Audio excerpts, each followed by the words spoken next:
The strength of sculpting is the fact like that you can actually convey what you're thinking immediately. I was actually 4 years old, so a movie Jaws had come out like a while back, and I did it, and this is my first sculpt ever. And ever since, I would practice every day. I think it was my junior year in high school when I was able to take a ceramics class. Miss Heffler, she told me like, you know what, you need to work for the toy industry. For the past 6 years, I started picking up 3D. The cool thing about 3D is that you can go back many steps, all the way to the beginning. In terms of traditional sculpting, being able to go back like a few steps requires for you to basically start almost from scratch. But I don't mind it. With sculpting, you grab the whole thing and you can feel it tangibly. It's like an immediate reward, and that's all I'm looking for. Being able to hold a clump of clay and then push it and just create these amazing shapes and forms, I think that's fascinating. The character I chose for this year's tournament was actually Trunks, future Trunks. The overall aesthetic of the character, the design of the character is just awesome to me. Trunks, to me, is like a character that knows who he is. He knows how powerful he is, but at the same time, like he's not bragging about it.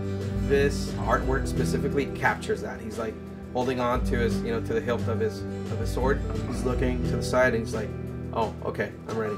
That's what's cool about it. He's like a samurai. He's ready. There's like a lot of elements that have this forced perspective, and that tends to be a problem in the real world. In 2D, you can cheat it, but in 3D, that's a different thing. So trying to replicate the negative areas, the leg and the torso, that's what I try to go for as much as I could, as much as possible. And at the same time, when I would rotate the model, I was trying to make sure that he would look cool from different perspectives, different angles. Before I value the fact that I'm able to do this for a living, it's just pure bliss, to be honest. I think there has to be a perfect balance between what I like and what the creator liked and what the audience likes. And what I do is that I listen to a bunch of soundtracks. I bought a bunch of mangas. I also try to take a time, seriously, to meditate and try to capture the feeling, the anger, or whatever it is that the character, the emotions that the character is expressing. I fancy myself like a student for life.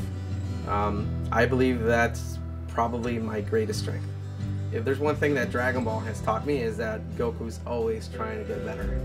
And that's why I love the character, even more than Trunks. Anyway, sometimes in 2D, you can represent things in a certain way, but we're actually translating that into the real world or 3D. When you rotate a piece, things don't match. His right side, you cannot see at all. So that's the one thing where I kind of tweak things. I played with the shoulder contra posto, just to give something like a body, like more movement and everything. So I did do that.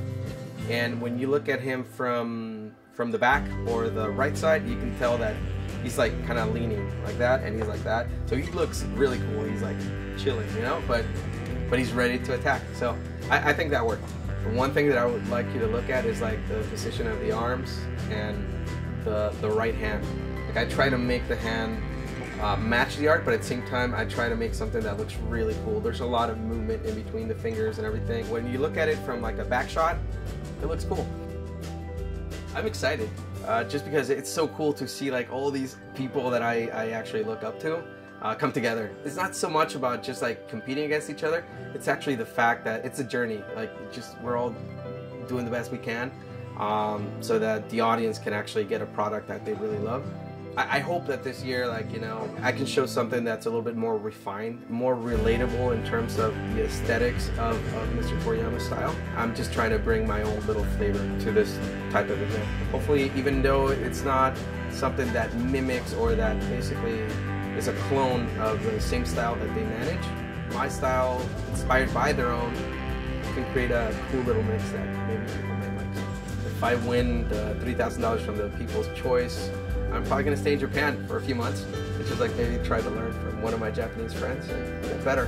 That's what I would do. Seriously.